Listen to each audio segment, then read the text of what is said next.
Well, welcome to day 245 of the PCT. We are in the middle of these amazing jumbles of rocks and granite.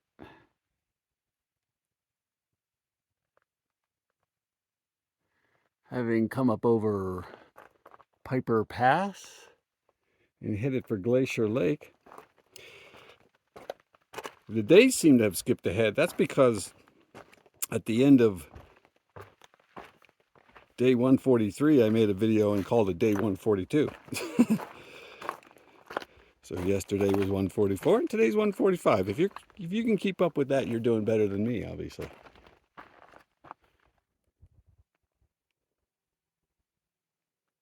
It's really gorgeous out here. It's a little overcast today, a little smoky, so the scenery's a bit hazy, but the sun just came out just in time for this nice little valley down here. Yesterday when I woke up and I left camp, it was a bit of an up and down, but I knew that most of the morning was going to be a big down followed by up to camp. So the day was like very almost cleanly cut in half.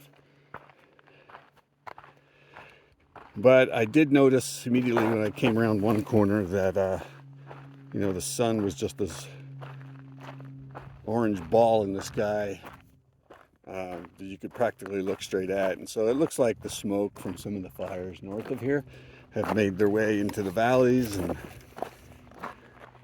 so it's been a little smoky. It's kind of taken the crispness out of the photography and video, but still gorgeous country.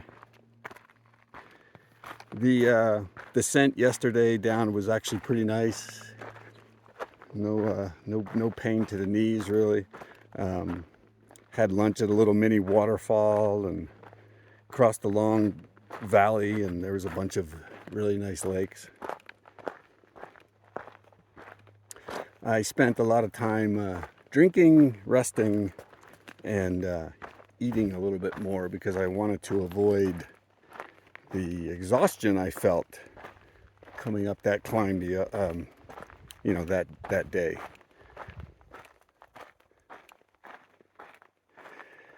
So I think it worked. Or maybe it was just a combination of the trail, the big climb at the second half of the day being a little less steep.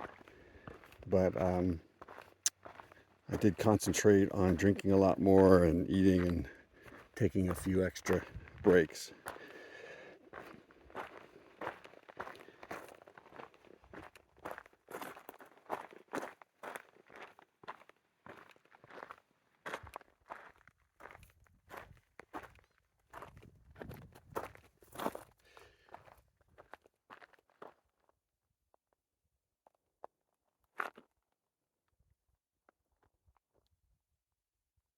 You can see the trail down there on the floor below. In fact, somebody was coming up the trail. I was actually quite a bit higher than this before I even started this video.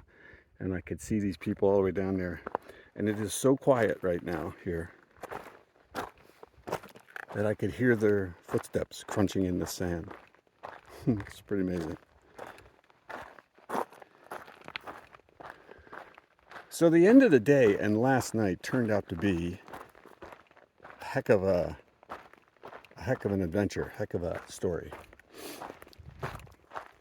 I had made it up the climb in pretty good shape, and I wanted to do 20 miles so that I could also do 20 miles today and then just have 4 miles to get into Stevens Pass.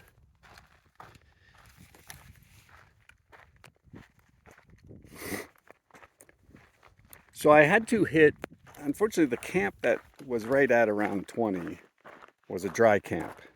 There wasn't a lot of water in there, so I stopped at a pond about 2 miles before and I just filled to capacity to hike all that water to camp. Normally I don't like to go more than a mile, but this was all downhill, so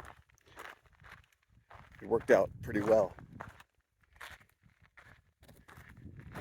Here's where the good story begins. About a half mile after I reached the summit and got my water and started down, I looked down and to the left into this big depression, this little mini valley. And it was full of, it looked to be full of huckleberry plants or blueberry plants. And in the middle of this field was something I've been hoping to see for a while, and that is a big old black bear.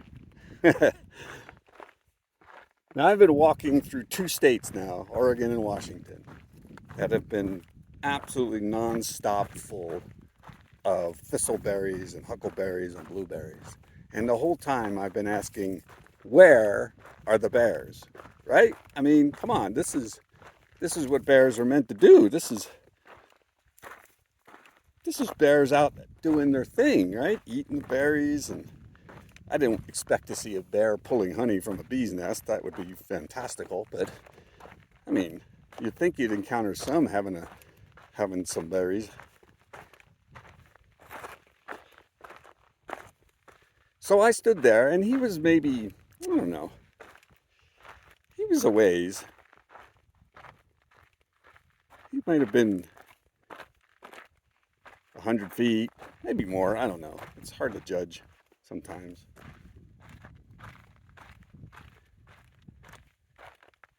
Maybe 40 meters or yards. And he never even noticed me, really. I was on the trail above him, but he was nice and big. And he was just out there having huckleberry salad, grazing through, pawing at the plants, chewing on them, just having a good old bear time. I was so grateful to finally see a bear doing their bear thing. It was just nice. I've seen, this is the 4th bear I've seen on trail, and the other 3, one of them was habituated to humans. He was down on the John Muir Trail. You can see that in my videos. He just circles around us, doesn't really care. And the other 2 bears I saw were straight up runners. One of them just went crashing through the woods, and one went running down a hillside, which was cool. But just to see a bear hanging out in his big old field of berries was just so cool, and I'm so grateful to have seen him. So I realized as I continued on, and a couple of hikers came up, that I told them about it, because they were all heading up to this little camp at the summit. And there had been a hiker that I'd met, an older gentleman named John. He was a section hiker, and I'd been kind of hopscotching with him all day and talking. And I realized that, all those people are going to be camping maybe not even a half mile upwind of the bear, which means, if they are not careful with their food smells and that bear gets a whiff, well, bear's going to do what a bear's going to do. It's going to come for some food. So I told him about it, and I continued on to camp, which is about another mile and a half. And it also occurred to me that based on the terrain and where that bear was located, I was only really in a straight line, maybe a mile from that bear, probably less. But I had the advantage of being downwind. In fact, there was a nice breeze all night long, and it was constantly blowing away from him and away from me. So that means nothing I could really do would get to him, the smells anyway. But that didn't mean he couldn't just wander on down the valley, because it pretty much led right to the campsite where I was, or into that region. So there was a bit of apprehension about that. It's just a bit of knowledge that a bear is close. What's interesting is that I once asked a few thru hikers as we were sitting around what they thought the ratio was of bears that have seen us versus bears that we've seen. And everybody had to think about that for a moment, because it really points out the fact that, we're hiking along, zooming along, we're concentrating on the trail or whatever. There had to have been bears that have seen us and that we never knew about, right? But knowing that a bear is just a short walk away is a little different. So I didn't really do much different anything. I picked a campsite that was actually on a little rise above the main tent sites there. I was also the only one there. I cooked my food down and away from where I was sleeping. And of course I have a bear can with me. Now, a bear can doesn't prevent a bear from coming to you, but it will prevent that bear from eating your food anyway. So you can put all your smellables in there and be at least somewhat more assured that the bear doesn't, isn't going to come to where you're sleeping. Won't come to your tent, won't come to, wherever you are, because there's nothing there for him. That's assuming you haven't spilled all sorts of food all over your quilt and your backpack and all everything else. So the whole thing is kind of hard to, there's no absolutes, in other words. You don't know what a bear is going to do or what it's going to smell. So I made my dinners, it got dark. I was always looking around, I just wanted to make sure, I don't want this bear coming down here, I want to know. I want it to be prepared to stand up, make noise, and scare this thing off. Because I think he probably would have been scared off. In this area, there's not a lot of people camp where I was, so this bear was probably not habituated too much to humans, I don't know. But so, with that in mind, I got in bed. I was cowboy camping as usual, so no tent. And I have explained to people before that one of the reasons I like cowboy camping is that when you're in a tent and you hear noise outside, which you always do because, we're in the forest, that it's just nicer not to be sitting there in your tent shaking, wondering what's making the noise, but instead to be able to sit up and look around and say, okay, what is it? Oh, it's a bird in a bush. Ah, it's a mouse. Ah, it's a little Mr. Pika, running through the brush. And, once you get used to that, you start getting used to noises. Here's a really funny example of that. I once was trying to get to sleep and I kept hearing this skittering and it seemed like it was right next to me. And I was like, my God, there's some mouse and he's coming for my backpack. He's going to chew through something. He's running around my quilt and he's right next to me. Right? I kept hearing it. I kept looking up and turning on my light and I couldn't find him. I couldn't see the mice. I couldn't see anything.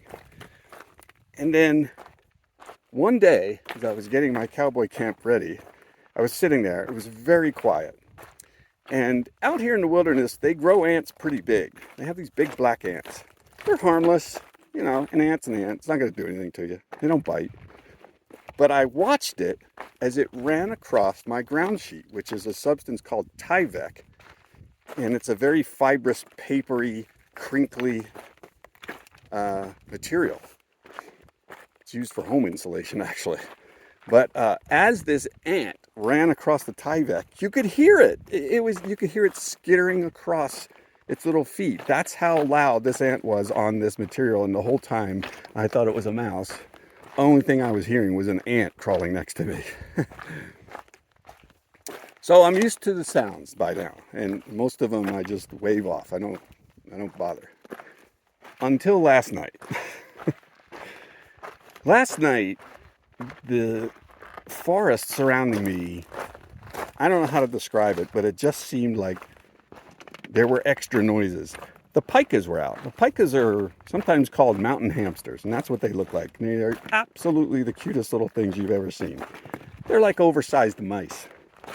They are so cute, and they make this noise. In fact, if I stop, you might be able to hear some because they live in rocks.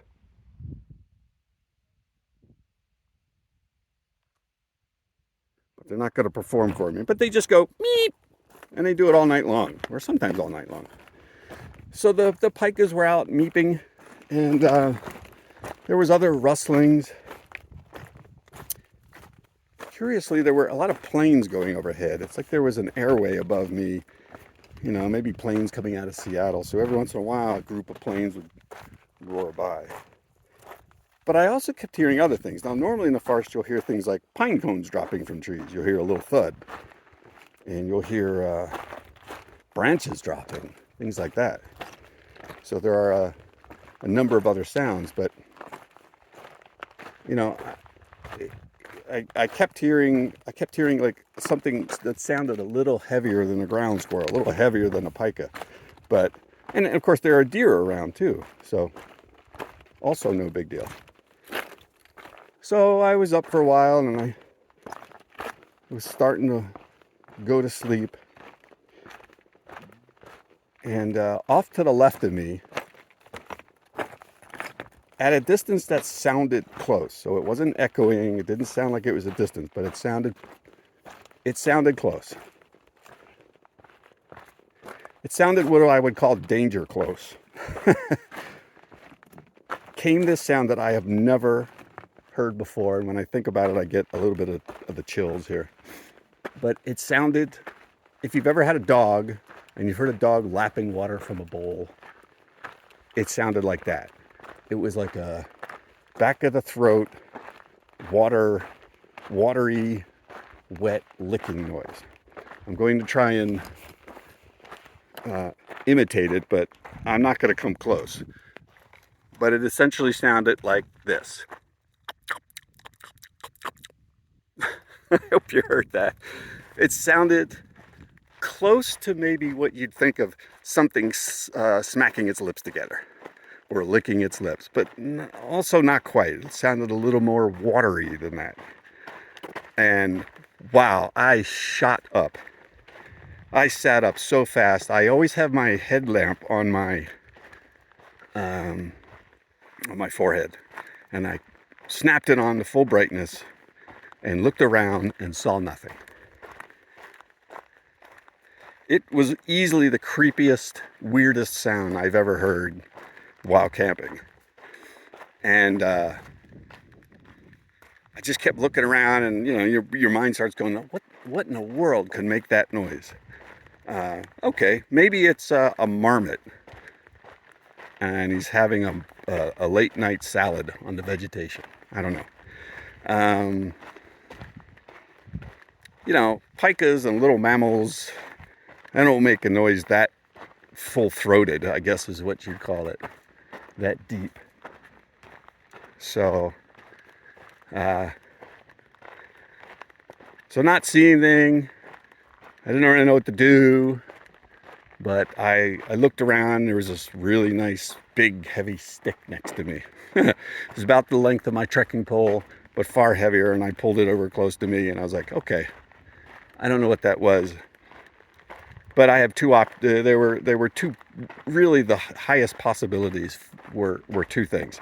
The first one was that it was a deer. And deer have this disgusting habit of like licking the dirt.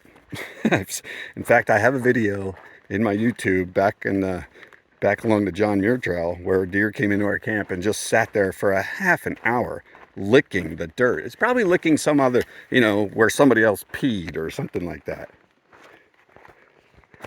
And it could have been easily that. And I make a lot of noise when I sit up. My mattress is crinkly, and you know, it could be that when I sat up and made some noise and snapped on my light, I didn't hear the deer move. You usually would hear it go thumping off into wherever, but who knows? The ground out there where I was camped was pretty quiet, a lot of pine needles and stuff. But I never heard anything move, so. And then the second option of what it might be was the one that worried me the most, and that it was a mountain lion. And I don't want to come face to face with a mountain lion, to be honest. Nobody does. You know, cats are real predators. You know, people make light of meeting a bear. I make light of meeting a bear because bears are opportunistic. They're not out for you, really. They're just out for what you got. And bears are easy to scare off, but cats are hunters. And if you've ever owned a cat and you've seen them attack your ankle or anything else in your house, you'll know what I'm talking about.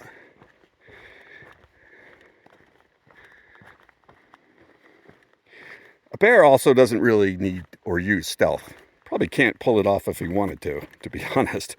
He's going to come lumbering into your camp and saying, yo, give me your food. But a cat's going to stalk you, right? Cat's going to observe and think about it. So I went back to sleep. I didn't go back to sleep. I laid down and I was like, okay, well, I mean, I don't know what it is. And hopefully I made enough noise and scared it off. And I was trying to stay awake, but man, I was so tired. And I just started falling asleep.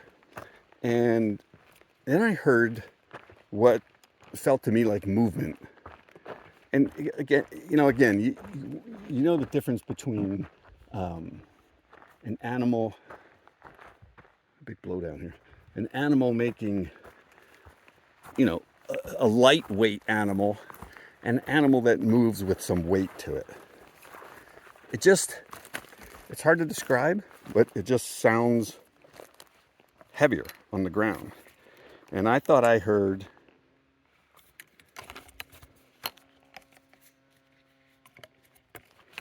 excuse me for a minute.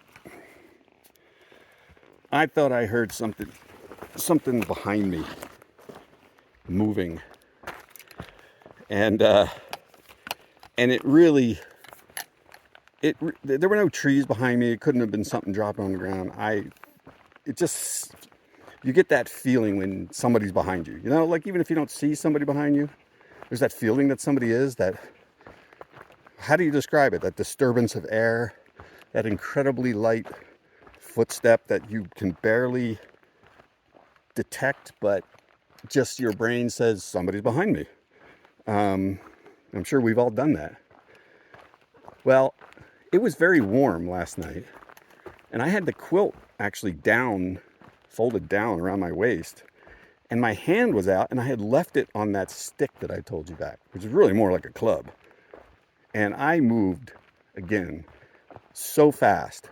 I whipped that stick up and behind me and brought it slamming down like right behind me as I twisted and brought my light up. It was a total knee-jerk reflex action. And for a moment, in that moment where you're not thinking, where the reflex is taking over, I felt like I was going to make contact with something. Like my brain was so sure that there was something standing behind me that I thought I was going to hit something. But I didn't. It just slammed into the ground. I twisted around. The light was on and nothing was there. Is this crazy? Oh my gosh, it was so funny. Now, I want to point out that the whole time I'm doing this, when I did that, by the way, I made a lot of noise that time, right? I slammed the stick on the ground a few times. I looked around, nothing there. So you may think, because this is a kind of a chilling story, that I was like full of fear, my heart was racing, but the truth is it wasn't. And I'm not trying to say that because I'm super Mr. Brave. The funny part about this is I was more annoyed than anything. I just wanted to go to sleep, and I couldn't. I felt like, when am I going to be able to shut my eyes and not worry about this? So I was just more annoyed than anything.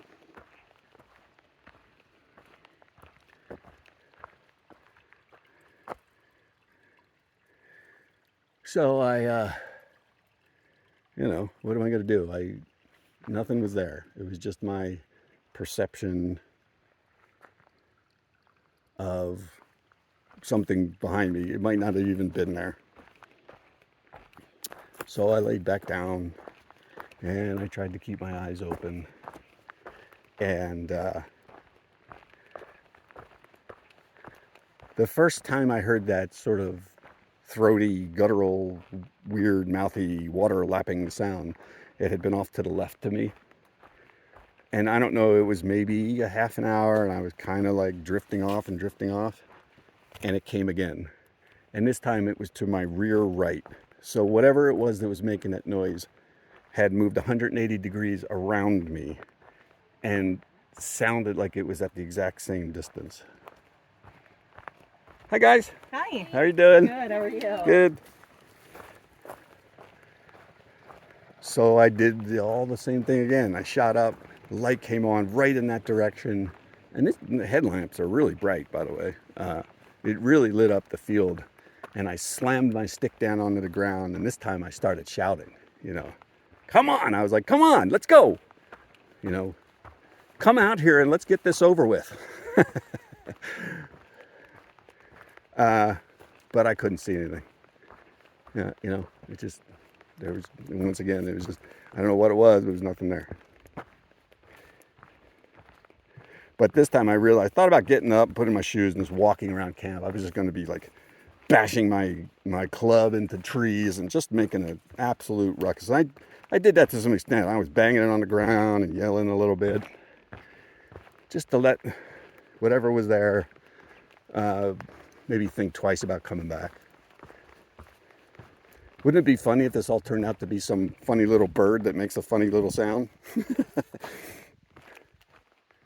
So, drifted off to sleep. I woke up again at some point, and for another, in a way that I cannot explain, everything seemed different. Everything was quieter. It's like the forest seemed settled. Such a weird perception. The pikas were asleep. The planes had stopped going over. Nothing was making any sounds. It's just like, okay, everything's settled down. Everybody went to bed. Everything's cool. It's hard to explain why I just sort of knew at that point that whatever was making that noise was not making that noise anymore. Or not near me, or whatever. So, went to bed, or went back to sleep, and that's it. Woke up in the morning. Pretty good story, pretty good adventure. Glad how everything worked out. So, no bear and no mountain lion to be seen. But an interesting story nonetheless.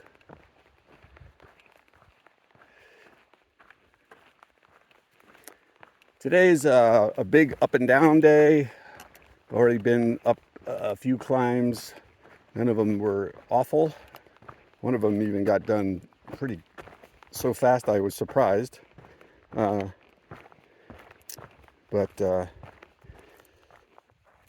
it has slowed me down. There was a river crossing. I got a video of that. I'll probably put that up. And there was a river crossing very early this morning. It took some time. Took a little bushwhacking. And so I'm not sure I'm going to make my 20-mile goal today. If I did, it would just give me a 4-mile quick walk into Stevens Pass tomorrow. But if I only make 18 or 16, whatever, it's a 6 or 8 mile hike into the pass, no problem. And I just get a ride down into the town of Leavenworth. You want to check out these mushrooms too, boy. Washington is the land of some seriously giant fungi. It's pretty cool.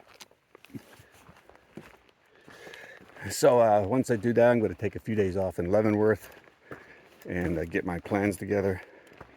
I had a little bit of cell phone signal yesterday and got a text that somebody on Reddit in the PCT forums had come up with an alternate to the alternate, meaning that they'd come up with a different way around the official PCTA alternate around the 25-mile fire closure that is coming up about 60 miles north of Stevens Pass. So I went and checked it out, and I just couldn't believe it. I don't understand what in the world people are doing when it comes to these alts. The one that was designed was meant to avoid some of the worst parts of the PCTA one, but it still used the beginning of the PCTA alt and then cut down and found a bunch of other trails and forest roads and dirt roads and fire roads. And incredibly, the total length of this trail was 94 miles long. Oh my God. People who have spent all this time on the PCT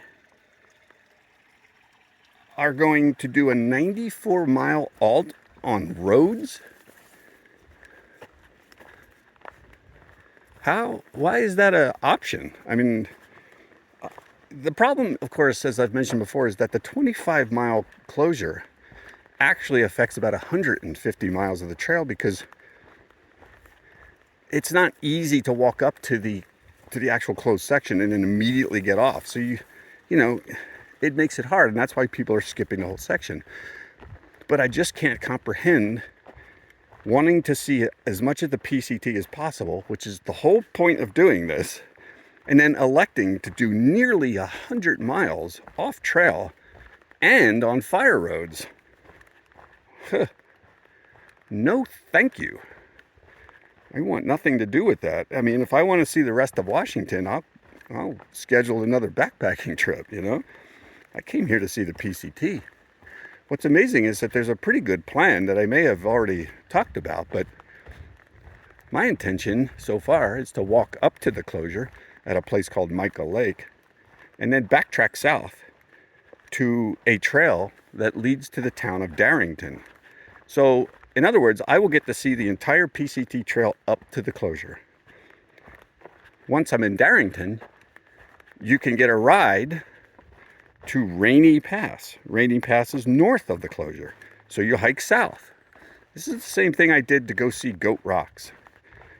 You hike south to a place called Seattle Pass, and that is the northern end of the closure. So what my plan does is that it avoids all roadwalks, it avoids leaving the PCT, and after you're done, you will only have missed the 25-mile actual closed area. I don't know why. To me, that sounds so much better than going so far off trail and walking down roads and being on unmaintained trails. So that's my plan so far. I like this plan. It's actually longer than the alt. It's probably around 130 miles versus the 95. But it's the PCT. It's what you came to see, you know? And that's my logic here. It's not about the distance. Geez, I've walked 2,400 miles. I can walk an extra 30. You know? So I might, when I'm in Leavenworth, I might get on Reddit and post my thoughts on this, because I don't know that a lot of people are seeing this. But it's all there on the Far Out app. It's easy to find if you just click on, you just have to click on a bunch of icons to find it. But once you do, you'll understand the plan pretty good. So, all right, that's the big update. That's the long one. And we'll head off now. It should be down to Glacier Lake pretty quick, or maybe I passed it, I don't know. So I'm gonna have a little lunch and then keep on going.